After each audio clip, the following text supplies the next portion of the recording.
Vera Ivanovna Krizanovskaya. El papel de la mujer en la sociedad occidental empezó a cambiar definitivamente a partir del siglo XIX, época en la que chocaron dos modelos, el papel tradicional y sumiso de la mujer en la sociedad patriarcal y un nuevo perfil progresista, de mujer en busca de su autonomía e igualdad. Es a partir de este choque gigantesco que Rochester teje el tema de esta obra que invita a la reflexión. Paradise Without Adam es una pequeña comunidad, cercana a Boston, donde mujeres víctimas de la violencia y el abandono, que intentan rehacer su vida con estudio y trabajo, siguiendo una peculiar filosofía feminista, son acogidas junto a sus hijas. Ellen es el prototipo de esta nueva generación, que lucha por la liberación de la mujer del papel de mártir doméstica. Abandonada por su padre, y participando del drama de su madre, aborrece el machismo de la sociedad autoritaria de la época, pero es sorprendida por una peligrosa trampa que se esconde en la sonrisa de un joven y atractivo varón. ¿Es la propuesta original de Paraíso sin Adán la respuesta que satisfaga los anhelos de esta nueva generación de mujeres y que iniciará la construcción de una nueva sociedad igualitaria? Desde América, símbolo de los nuevos tiempos, hasta la brillante y disoluta sociedad rusa, que Rochester diseña con maestría, el lector encontrará una fascinante pintura de esta época de transición, que sentó las bases de la sociedad contemporánea. Sobre el autor, John Wilmette nació en Inglaterra el 10 de abril de 1647 y se convirtió en conde de Rochester a la edad de 11 años a la muerte de su padre, Henry Wilmette, quien le dejó solo el título y una pequeña herencia. Era un chico muy disciplinado e inteligente y aprendía con facilidad.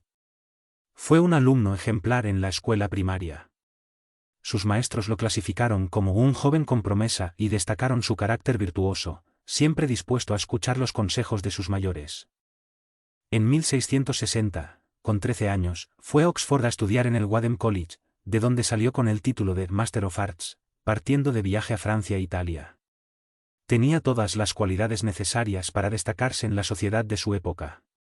A los 16 años se convirtió en un joven culto, muy bien educado, encantador y adornado con una modestia natural que lo hacía encantador, además de gozar de facciones sumamente atractivas.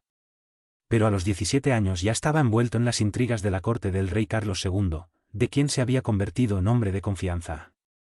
A partir de entonces circularon historias fantásticas con su nombre, secuestró a Elizabeth Mallet y fue arrestado, pero se casó con ella a los 19 años y tuvo 4 hijos, disfrutó de innumerables aventuras amorosas con cortesanas y damas de la alta sociedad, hizo amistades literarias, incursionó como médico y astrólogo, estuvo reñido con el rey y participó en algunos duelos.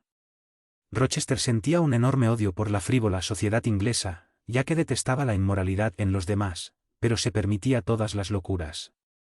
A los 30 años, casi ciego, muy enfermo y cojo, logró recuperarse y volvió a su loca vida en Londres.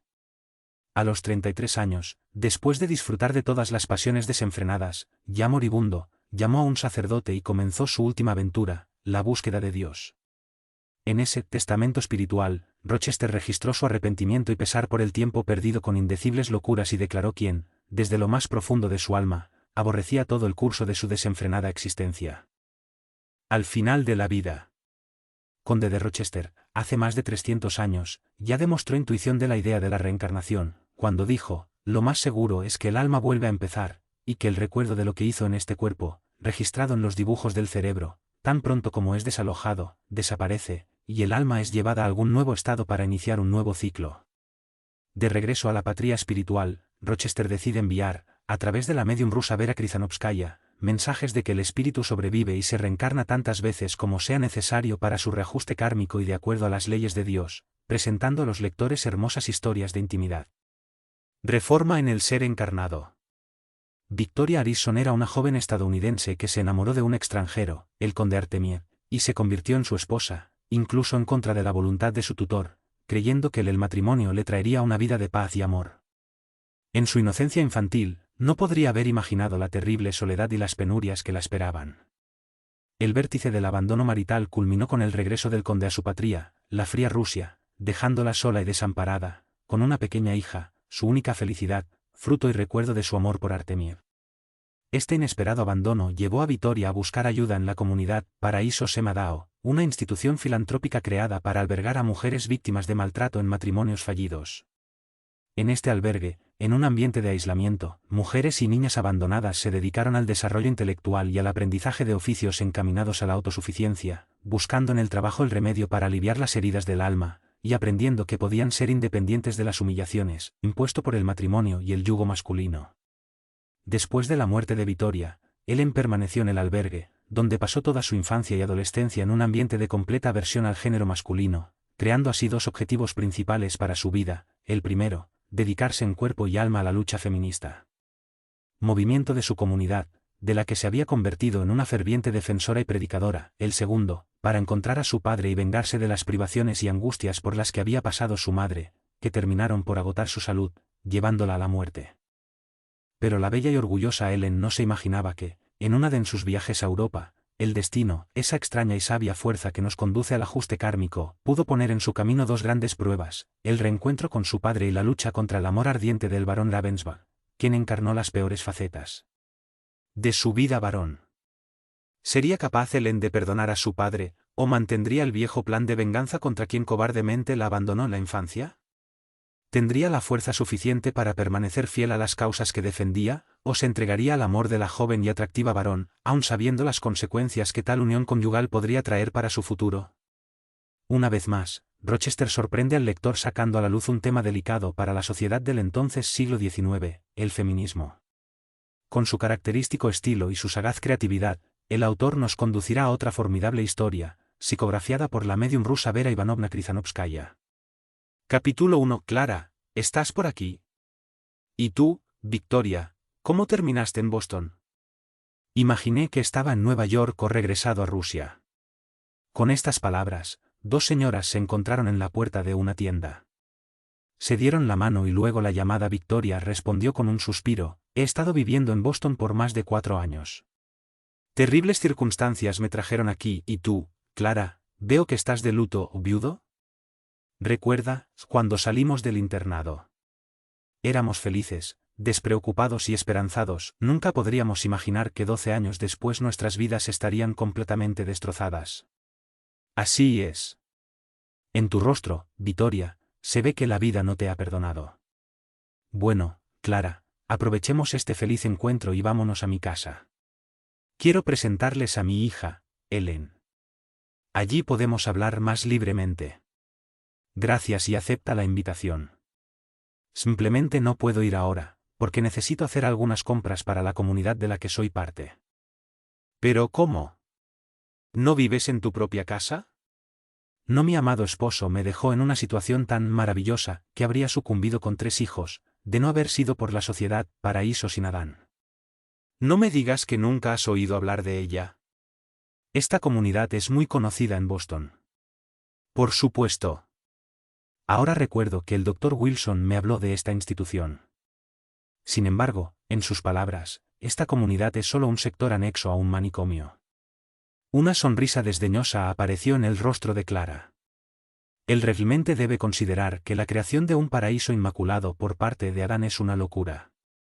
Esta historia es vieja. Los hombres siempre miran con desdén e ironía cualquier intento de las mujeres por liberarse de su grosero y despótico dominio.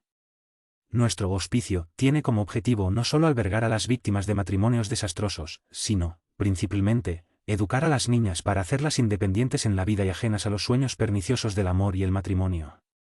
Así que, aunque luego sean seducidos por las crueles leyes de la naturaleza que obligan a una mujer a amar y entregarse a un tirano, al menos lo harán conscientemente. Esas últimas palabras emocionaron a Victoria. Tomando a su amiga de la mano, le preguntó: «Prométeme que vendrás a visitarme esta noche». Parece que fue la misma providencia la que lo envió. Debe contarme todos los detalles sobre este refugio, ya que me gustaría educar a Ellen sobre los principios exactos que citó. Después de intercambiar direcciones y concertar una cita para encontrarse, se separaron. Victoria Rutherford Hardy subió al carruaje y ordenó su regreso a casa. Al enterarse que su hija aún no regresaba de su paseo con el ama de llaves, se encerró en su cuarto, se acostó en el sofá y se quedó pensativa. El encuentro con su amiga despertó recuerdos del pasado y dio nueva dirección a sus planes para el futuro. Victoria Harrison perdió a sus padres en la infancia. Su tío, quien también fue su padrino, la adoptó y la crió. Rico y soltero, le dio a Victoria una brillante educación. La amaba como a una hija. Victoria dejó el internado a los 16 años. Era una muchacha encantadora, esbelta y graciosa, con una abundante cabellera rubia, una deslumbrante tez blanca y grandes ojos oscuros que brillaban con inteligencia y bondad. El señor Crawford, orgulloso de su sobrina, la instaló en su lujosa casa, ubicada en una de las mejores cuadras de Nueva York, y comenzó a presentarla en sociedad. Victoria era hermosa y la única heredera del anciano rico. Por lo tanto, no le faltaron admiradores y pretendientes. Pero les dijo no a todos porque ninguno de ellos había logrado tocar su corazón. Su tío, que la adoraba, estaba feliz de que se quedara con él. Pasaron 2 años, los más felices de la vida de Victoria. Una vez, en el baile de los Vanderbilt, conoció a un joven ruso que, según decían, viajaba por placer y residía desde hacía algunos meses en Nueva York. Vladimir Alexandrovich Artemiev era un joven elegante, educado y guapo. Parecía ser muy rico, ya que vivía en libertad y frecuentaba la alta sociedad. Artemiev complació a Victoria desde el primer vistazo. Esta impresión fue mutua, pues se presentó al viejo Crawford, comenzó a cortejar insistentemente a su sobrina y 3 meses después le propuso matrimonio. Para extrema sorpresa de ambos, el anciano rechazó rotundamente la petición. Artemiev despertó en él una aversión incontrolable y un presentimiento de que esta unión traería la infelicidad a su amada sobrina. Crawford era trabajador, enérgico, persistente y se había ganado su puesto con sus propios esfuerzos. Durante su dura vida laboral, adquirió un profundo conocimiento del ser humano y desarrolló una mirada aguda y penetrante. Por lo tanto, vio en Artemiev, bajo la apariencia encantadora de un hombre mundano, un vagabundo egocéntrico y perezoso sin corazón, acostumbrado a satisfacer solo su propia vanidad y caprichos. Al ver con tristeza el creciente interés que el hombre despertaba en su sobrina, Crawford preguntó por él a través de la embajada estadounidense en San Petersburgo. Lo que aprendió solo confirmó su opinión. Vladimir Alexandrovich pertenecía a una familia antigua y rica, sirvió en uno de los regimientos de la Guardia y llevó una vida muy disoluta. Había participado en una intriga política que había resultado desastrosa. A sus compañeros menos cuidadosos, él, sin embargo, escapó ileso. Se explicó mal si realmente estaba poco comprometido o si su familia logró absolverlo a través de amigos influyentes. Para librarlo de cualquier peligro y dar tiempo a que el desagradable caso cayera en el olvido, la familia lo obligó a renunciar y lo envió a pasar unos años fuera del país. La madre enviaba una gran cantidad de dinero anualmente, lo que no solo garantizaba su supervivencia sino que incluso le permitía casarse. Eso es lo que le explicó a Crawford cuando vino a pedir la mano de su sobrina. Además, declaró que había decidido vivir permanentemente en Nueva York. La inesperada negativa del viejo Yankee, ofendió la vanidad del joven, despertando en él toda su terquedad. De ahí, Yankee, se dice de los habitantes de Nueva Inglaterra, en los Estados Unidos, constituida por los estados de Connecticut, Maine, Massachusetts, New Hampshire, Rhode Island y Vermont. En ese momento, Victoria adquirió para él un valor mucho mayor y sus deseos de poseerla se multiplicaron porque se atrevieron a contradecirlo. La conversación que mantuvo con la muchacha, locamente enamorada de él, provocó una escena agitada y la ruptura entre ella y su tío. A las súplicas y lágrimas de Victoria, el anciano respondió con un rotundo no. Ese derrochador sin corazón y sin principios te hará sentir miserable. Su mirada fría e indiferente refleja el egoísmo y el vacío de tu alma, pero estás cegado por el amor, y naturalmente, no te das cuenta. Si de mí depende, nunca será tu marido. Cuando vuelvas a ver, incluso me agradecerás mi inflexibilidad. En efecto, la joven Harrison, ciega de pasión, no quería ver ni oír nada y cuando se vio obligada a elegir entre su prometido y su benefactor, declaró que permanecería fiel a su amado. Victoria salió de la casa de su tío y se fue a vivir con una de sus amigas. 2 semanas más tarde, se casó con Artemiev, convencida por él de que el hecho consumado rompería él. La terquedad del viejo. Tampoco admitía ella misma que el que siempre la había amado pudiera resentirse con ella por algo absolutamente natural. Pero Victoria estaba equivocada. Thomas Crawford fue implacable. A través de un abogado, envió a su sobrina una pequeña cantidad de dinero, que era la herencia de su padre, las joyas y los muebles de su habitación. Le envió un mensaje de que las relaciones entre ellos estaban definitivamente rotas, que la consideraba una extraña y que nunca recibiría un centavo de su fortuna. La carta que envió a su tío fue devuelta sin abrir, y poco después Victoria se enteró de que el señor Crawford se había ido de Nueva York y se había ido a Europa. La joven Artemiev estaba profundamente decepcionada por la ira persistente de su tío, pero aún estaba llena de amor y felicidad, para que no sintiera la pérdida del cariño y la protección que la había acompañado desde la infancia. La felicidad de la pobre Victoria duró poco y los presentimientos de Crawford se confirmaron rápidamente. La fugaz pasión de Vladimir Alexandrovich se enfrió tan pronto como quedó embarazada. Cuando nació su hija, Artemiev definitivamente se cansó de la vida familiar y comenzó a buscar ansiosamente entretenimiento fuera del hogar, dejando sola a la joven madre. El matrimonio de Victoria, similar a una fuga, y la posterior ruptura con su tío la distanciaron aún más de la mayoría de las familias que frecuentaba anteriormente. El marido, por a su vez, no creó un nuevo círculo de amigos para ella, por lo que se quedó sola. Finalmente, llegó la desilusión con su esposo, lo que agravó aún más la tristeza de su aislamiento. Artemiev se quitó la máscara, revelando en toda su crudeza su alma depravada y su cruel egoísmo. Siendo miembro de muchos clubes y apasionado por los deportes, regresaba a casa solo para comer y dormir. Para que la bella, inteligente y joven esposa no encontrara algún consolador, Artemiev cerró la puerta a cualquiera en la casa. Estaba limitado a decirle a la mujer lo que estaba pasando en la sociedad, guardando silencio, por supuesto, sobre sus propias aventuras. Desesperada con ese tipo de vida e indignada con el comportamiento y las traiciones de su marido, Victoria se estaba consumiendo visiblemente. Pero esto no afectó a Artemiev, quien no notó nada. Estaba cansado de su esposa, que era un peso y una soga alrededor de su cuello.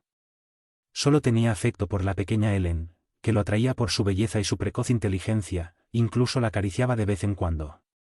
Así pasaron 4 años. Melancólica y agotada, Victoria soportó una existencia dolorosa y monótona, viviendo solo para su hija. Su única confidente y amiga fue su ex niñera, Henriette. Mientras Victoria estaba en el internado, el señor Crawford mantuvo a la niñera en la casa, y después de su matrimonio, esta señora la acompañó. Ahora la cuidaba como a una hija.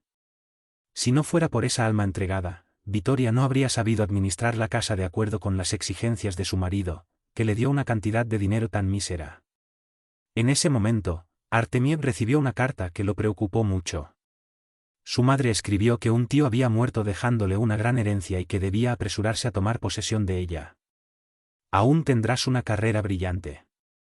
Como todas las damas tienen tantos buenos recuerdos de ti, podrías conseguirte una novia rica, si no fueras tan decapitado e imprudente como para casarte con un estadounidense muy pobre. Así terminaba la carta de la madre de Vladimir, quien la releyó varias veces, emocionándose hasta el punto de que la sangre le subía a los pies. Cabeza. En su imaginación apareció la tentadora visión de la lejana capital, con sus innumerables diversiones, conquistas y aventuras amorosas que sin duda le esperaban en los salones, donde ya se veía haciendo el papel de héroe. Ahora que sus posesiones se habían duplicado, todos lo adularían aún más. Sí, tu madre tenía razón. Había sido un pendejo al casarse. Ahora tendría que llegar a San Petersburgo acompañado de aquella extraña mujer que minaría terriblemente su condición de caballero. Además, estaba harto de su constante tristeza, e incluso la vida en Nueva York le aburría. Entonces se llenó de una rabia intensa contra Victoria.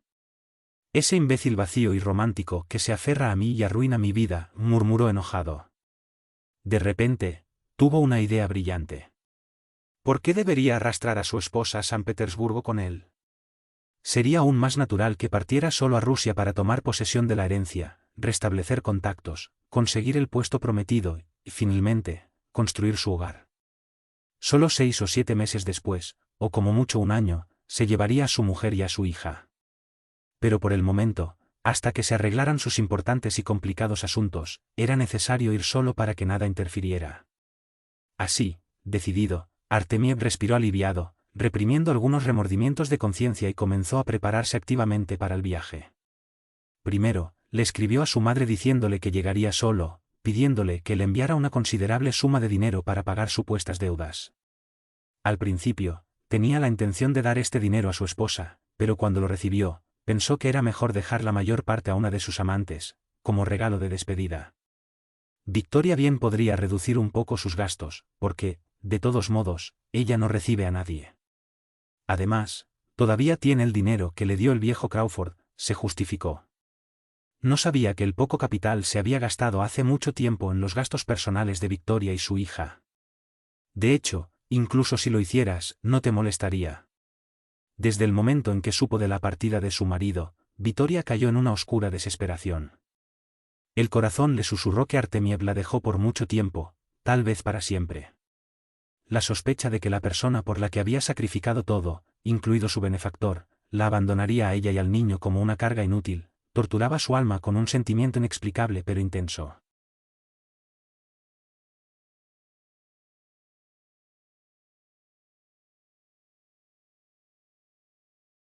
Con aire fresco y tranquilo, empezó a preparar las cosas de su marido para el viaje. Finalmente llegó el día de la partida. Las horas se alargaron demasiado y la comida de la mañana transcurrió en un profundo silencio. Luego Vladimir Alexandrovich fue a su oficina a guardar algunos despojos y cerrar las maletas. Lleno de una tristeza incomprensible y enfermiza, caminó por la habitación y se apoyó pesadamente contra el enorme escritorio. No imaginó que este momento sería tan difícil y que la separación de esas criaturas que parecían ser un estorbo lo afectaría tanto. Tal vez la conciencia despertó en algún oscuro rincón de su alma y gritó, sin vergüenza. Por mera diversión desprecias el deber y abandonas las sagradas obligaciones que has asumido voluntariamente. Se pasó la mano por la frente, como para disipar estos pensamientos incómodos y, agarrando su sombrero, casi salió corriendo de la habitación. Justo después del refectorio, donde la vieja Arrieta estaba limpiando la mesa, Artemiev entró en el dormitorio. Encontró a Victoria de pie junto a la ventana. Estaba terriblemente pálida, parecía febril y ardiente, pero no lloraba, solo estaba amasando nerviosamente la cinta alrededor de su cintura con la mano. En el alféizar de la ventana estaba sentada una encantadora niña de 3 años que jugaba con su muñeca. La pequeña Helen se parecía a su madre. Tenía el mismo color deslumbrante que su tez y las mismas facciones, solo el cabello y los luminosos ojos azules eran de su padre. Vladimir Alexandrovich se detuvo un momento en la puerta, dirigiendo una mirada rápida a los dos seres en movimiento que dejaba. Cuando Helen sonrió y extendió sus bracitos, algo oscuro se agitó en su corazón frío y ensimismado. Acercándose rápidamente a la niña, la cubrió de besos, luego acercó a su esposa y la besó cariñosamente. No estés triste, querida. En unos meses nos volveremos a ver. Dios sabe cómo me gustaría llevaros a ti y a mi hija conmigo, pero es imposible por mis familiares y todos los asuntos que tengo que poner en orden. Iré a buscarlos tan pronto como esté establecido. Por ahora, no llores y cuídate a ti y a nuestro angelito. Cuando llegue a San Petersburgo, inmediatamente te enviaré algo de dinero. Abrazó a su esposa por última vez y, sin mirar atrás, salió de la habitación. En ese momento, tuve la mejor de las intenciones, pero, como dicen, el infierno está empedrado de buenas intenciones. Mientras cerraba la puerta detrás de Artemiev, la vieja Arrieta lo siguió con una mirada llena de odio y desprecio. Vete, vete, bribón, que la maldición divina te acompañe, ella gruñó. Arrieta estaba convencida de que nunca volvería. Ha estado seguro desde que encontró por casualidad una carta, caída del bolsillo del abrigo de Artemiev, cuando pretendía llevarla a la oficina de correos. Posteriormente buscó la carta sin resultado y comprobó que la había dejado caer en la calle. Indignada porque Artemiev se fue sin su esposa, la anciana tuvo algunas sospechas. Ocultó esa carta, que estaba dirigida a la madre de Artemiev, y se suponía que contenía planes detallados para el futuro. La carta estaba escrita en ruso, pero eso no desanimó a Arrieta. Tenía un pariente, casado con un contramaestre ruso, dueño de una taberna en el puerto. Él tradujo la carta para ella, cuyo contenido superó todas las expectativas. Era una respuesta a una carta anterior de la madre de Artemiev, recibida junto con el dinero solicitado. La madre manifestó su satisfacción por el hecho de que su hijo llegara solo y lamentó amargamente que la separación de su esposa no fuera definitiva. Porque siempre había ocultado a la sociedad este infeliz matrimonio, con la esperanza de que tarde o temprano terminaría en divorcio. Al comienzo de su carta, Vladimir Alexandrovich agradeció calurosamente a su madre por mantener en secreto su estupidez. Al mismo tiempo, confesó que él mismo siempre había ocultado su estado de casado en la rara correspondencia con su tierra natal. Luego vino una descripción cruel y falsa de Victoria como una mujer, exigente y limitada, de la que hacía mucho tiempo que ansiaba separarse, solo impidiéndoselos su magnanimidad y el amor por su hija. Además, la separación, a consecuencia del viaje, sería quizás definitiva, debido al mal estado de salud de la esposa. A juicio de los médicos, Victoria padecía una peligrosa afección cardíaca, agravada por una profunda complicación del sistema nervioso, que auguraba una muerte inminente. Este fin natural del matrimonio sería mucho mejor que el divorcio. En cuanto a tu hija, la vieja Arrieta quedó horrorizada y consideró a su amo un sinvergüenza empedernido. La anciana guardó cuidadosamente este documento revelador, por odio a Artemiev. ¿Quién sabe si en el futuro esta carta no servirá de arma a tu ama contra su indigno marido? Pasó casi un año sin que Victoria recibiera noticias de su marido. Al principio esperaba las cartas de él con febril impaciencia y luego con tristeza, porque el dinero se acababa rápidamente. Finalmente, tuvo que admitir, desesperada, que había sido traidoramente abandonada y que solo tenía que depender de sí misma, ya que era demasiado orgullosa y prefería morir de hambre antes que exigir el apoyo de su marido. La joven Artemiev redujo valientemente sus magros gastos aún más, alquiló un pequeño apartamento, vendió sus muebles y joyas. Como era una gran música, pronto encontró estudiantes de música. Pero este tipo de vida, al que no estaba acostumbrada, tuvo un efecto destructivo en su salud. Ya sacudido. Una vez, corriendo de una clase a otra bajo la lluvia torrencial, se resfrió y contrajo tifus. Fueron tiempos terribles para la pobre Arrieta. Hizo lo mejor que pudo, cuidando al paciente y luchando contra la miseria que se había apoderado de la casa. Un día, cuando estaba llevando un objeto a la casa de empeño para comprar medicinas, se encontró en el camino de regreso con el viejo Crawford, quien pensó que había desaparecido. Este encuentro despertó en su corazón una nueva esperanza. Olvidándose de todo, Arrieta corrió a su casa donde se enteró que el señor Crawford, luego de regresar de Europa donde había pasado más de 2 años, había viajado por los estados del sur, habiendo regresado a Nueva York hace unas semanas. Arrieta volvió a casa con el firme propósito de intentar reconciliar a su tío con su sobrina. Para ella estaba claro que Dios mismo había traído al padrino de su joven a Nueva York, justo en el momento en que ella casi muere de pobreza. Al anochecer, dejó a un vecino comprensivo junto a la cama de Victoria y se fue con la pequeña Ellen a la casa de Crawford. El viejo mayordomo se asombró al ver a los inesperados visitantes. Cuando se enteró de las desgracias que le habían sucedido a su querida damita, como él solía llamar a Victoria, su corazón se llenó de lástima por la desdichada mujer. Con lágrimas en los ojos, el fiel sirviente besó al niño. «Venga conmigo, señora Arrieta. Pase lo que pase, te acompañaré hasta la puerta de la oficina de mi jefe. Como está solo, haremos que el pequeño entre en la habitación y la visión de este angelito quizás ablande su corazón». Thomas Crawford estaba sentado pensativo en un sillón frente a la chimenea. El vacío de la enorme casa lo oprimía, cada habitación, cada objeto le recordaba a la niña que había criado y que esperaba que fuera su alegría y consuelo en la vejez. Absorto en sus pensamientos, no escuchó la puerta que se abrió ni los inciertos pasos hacia él, solo el súbito sonido de un sollozo le hizo estremecerse y darse la vuelta rápidamente. A unos pasos estaba de pie Ellen, a quien Arrieta había empujado hacia el gabinete, indicándole previamente lo que debía decir. Decidida por la naturaleza, segura de que iba a hablar con un pariente anciano, el único que podía restaurar la salud de su madre, la pequeña entró audazmente a la oficina. Pero, al encontrarse en un ambiente extraño, frente a un anciano serio, su coraje la abandonó. Sin atreverse a avanzar o retroceder, la niña comenzó a llorar. «¿Quién eres, pequeña? ¿Qué quieres de mí?», preguntó Crawford, enmascarando su emoción sin apartar los ojos del niño. A pesar del pobre vestido viejo, la pequeña se veía hermosa con su largo cabello oscuro rizado, rostro pálido y grandes ojos azules que lo miraban con miedo. «Soy Ellen», tartamudeó, indecisa. Entonces, recordando las instrucciones de Arrieta, extendiendo sus bracitos hacia él, exclamó: «Abuelo. Perdónanos. Devuélvele la salud a mamá». Esta solicitud aclaró instantáneamente la seriedad de Crawford. La solicitud fue hecha por la hija de Victoria. Estaba claro que la desgracia había caído sobre su sobrina. Cediendo a la emoción del momento, se inclinó hacia la chica, la levantó y la besó con ternura. «¿Pero quién la trajo aquí?» «Harriet. Está allí, detrás de la puerta», respondió Ellen con la carita más brillante. Satisfecha con el éxito del intento, Arrieta apareció de inmediato en la sala y contó en detalle toda la vida de Victoria, desde la boda.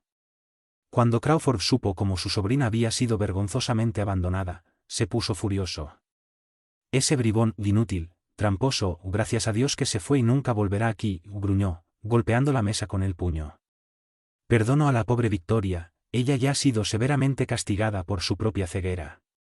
Inmediatamente después de ordenar que el carruaje estuviera listo, Crawford, con la niña y Arrieta, fueron a ver a su sobrina. La visión de la Victoria, irreconocible por su demacración, yaciendo sin sentido en su cama, tocó el corazón de Crawford y toda su antigua ira y resentimiento fueron definitivamente olvidados. 21 horas más tarde, Victoria, sin darse cuenta, regresaba a la casa donde se había criado y los mejores médicos de Nueva York se habían reunido junto a su cama. Gracias al buen trato y a su juventud, Victoria se salvó. La alegría de reencontrarse con su tío, su total perdón y sus amables palabras contribuyeron en gran medida a su recuperación. Estaba casi recuperada cuando, desde San Petersburgo, llegó una carta con dinero, dirigida a Madame Artemiev. El paquete fue recibido por Crawford, quien lo abrió sin vergüenza alguna. Como supuso, la carta era de Vladimir Alexandrovich quien, con dulces palabras, se disculpó con su esposa por el largo silencio y le informó que, debido a una gran confusión en los negocios, se vio obligado a posponer su reunión por tiempo indefinido.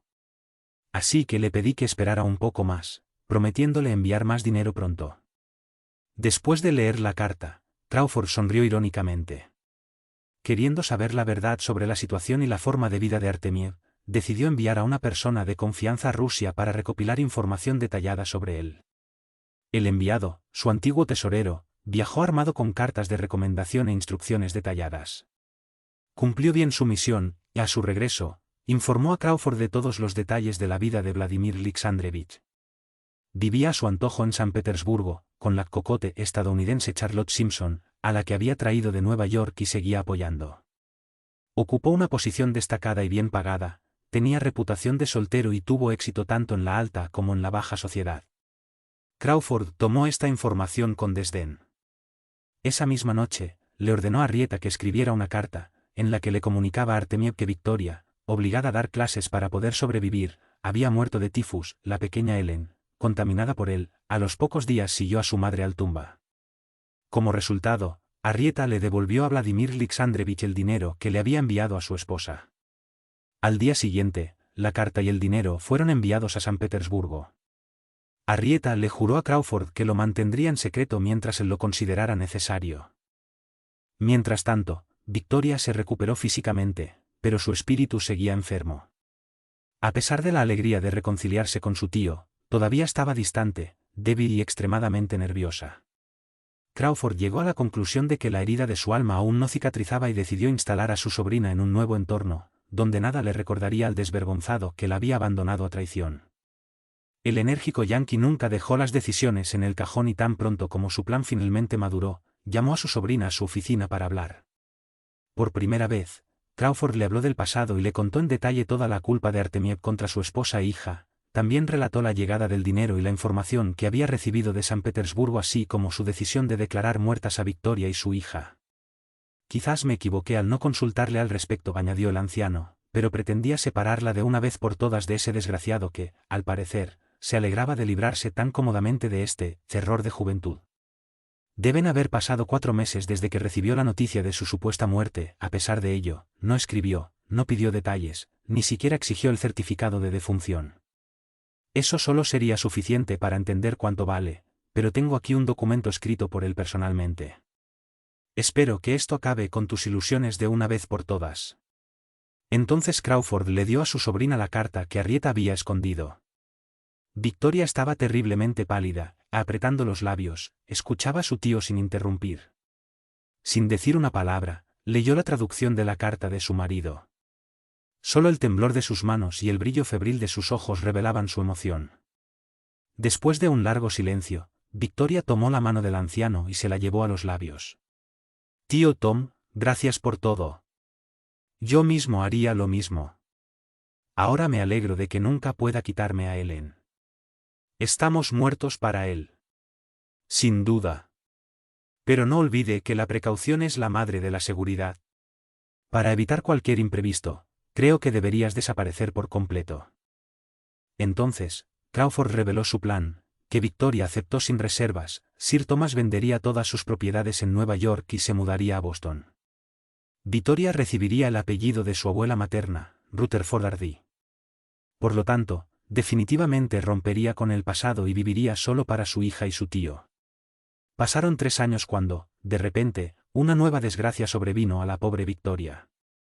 Después de unos meses de sufrimiento, su tío murió de cáncer de estómago. Se sentía completamente infeliz y sola, ya que la fiel Harriet había fallecido hacía mucho tiempo. Por el testamento de Crawford, la herencia, que superó cualquier expectativas, pasó a su amada, Ellen, mientras que a su sobrina le dejó una gran renta en la casa donde vivían. Al comienzo de nuestro relato, habían pasado 2 años desde la muerte de Crawford y Ellen tenía 9 años. Su extraordinaria inteligencia y carácter enérgico sorprendieron a la madre haciéndola, al mismo tiempo, temer por el futuro de su hija. Los hombres cortejarían a esa muchacha hermosa, rica e inteligente, y ella sería víctima del sentimiento poderoso, fatal para las mujeres. En ese momento, ya estaría sola, pues la salud de Victoria se desvanecía rápidamente y no cabía duda de que su fin estaba cerca. Por eso, consideró el encuentro con su amiga un signo de la providencia, sobre todo porque la comunidad Paraíso Semadao correspondía al ideal de educación que pretendía dar a su hija. Capítulo 2. Por la noche, Victoria recibió la visita de Clara Forrest. Después del té, Ellen y el ama de llaves se retiraron a su habitación, mientras los amigos se acomodaron en un gran diván turco. Primero cuéntame sobre ti, dijo Victoria, besando a su amiga. Entonces dame información detallada sobre tu comunidad, instalaciones, estatutos y todo lo demás. Oh. No hay mucho que contar sobre mí, dijo Clara, suspirando. Como recordarás, salí del internado ya comprometida con James Forrest, el hijo de un viejo amigo de mi padre. Al entregarme a él, mi padre pensó que garantizaba mi felicidad, él murió creyéndolo, pero para mí, pronto siguió la desilusión. Me di cuenta de que mi marido era un derrochador y juerguista, malgastó toda mi herencia en varias especulaciones y luego, enamorándose perdidamente de la niñera de nuestros hijos, huyó con ella a Europa. Más tarde supe que murió en la pobreza, abandonado por la belleza que encontró un amante más joven y más rico.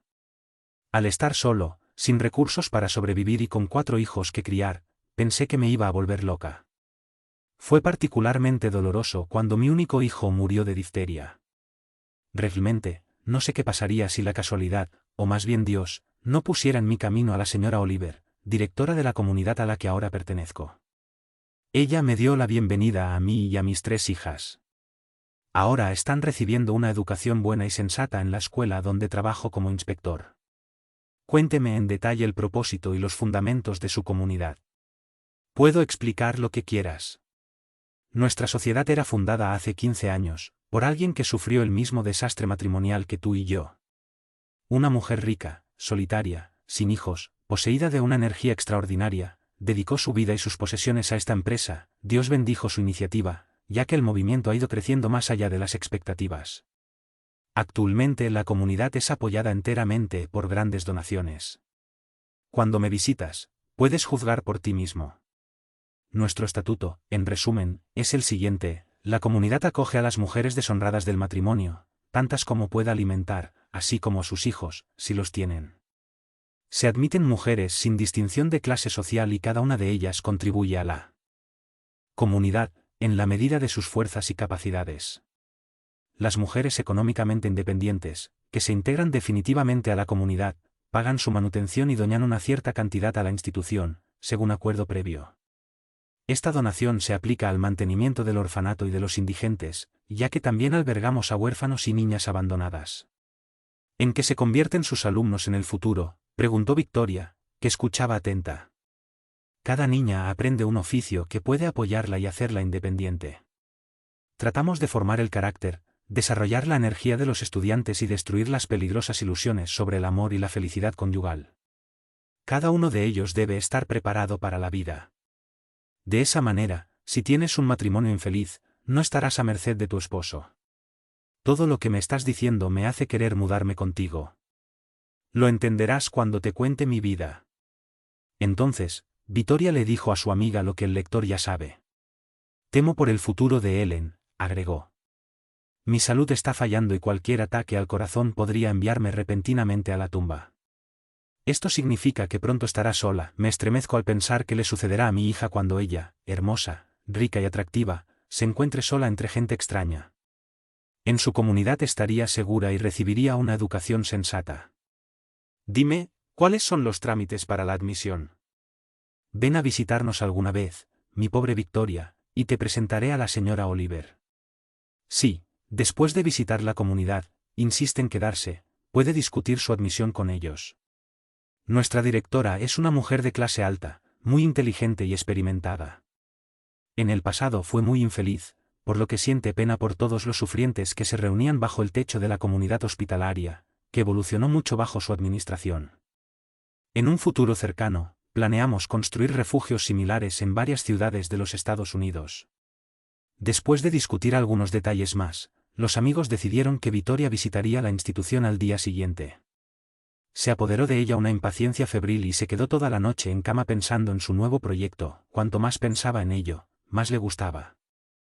La comunidad del paraíso sin Adán le daría a Ellen una educación sensata y la libraría de las ilusiones que arruinaron la vida de su madre. Ella no sería una niña inocente, considerando el amor y el matrimonio como un sueño mágico y una meta en la vida. En ese ambiente propicio, entre mujeres austeras, serias y sufridas, se encargaría de que Ellen estudiara seriamente y nunca leyera novelas, que inflaman la imaginación de las jóvenes con un héroe de cuentos de hadas, ataviado con todas las virtudes de un caballero, que una chica busca la vida, imaginando que la ha encontrado en el primer chico elegante y simpático que decide cortejarla. No. Ellen tendrá que desarrollar una mirada muy clara y penetrante, para ver detrás de la máscara el verdadero rostro de los hombres. De esa forma estaría protegida contra todos los obstáculos del destino.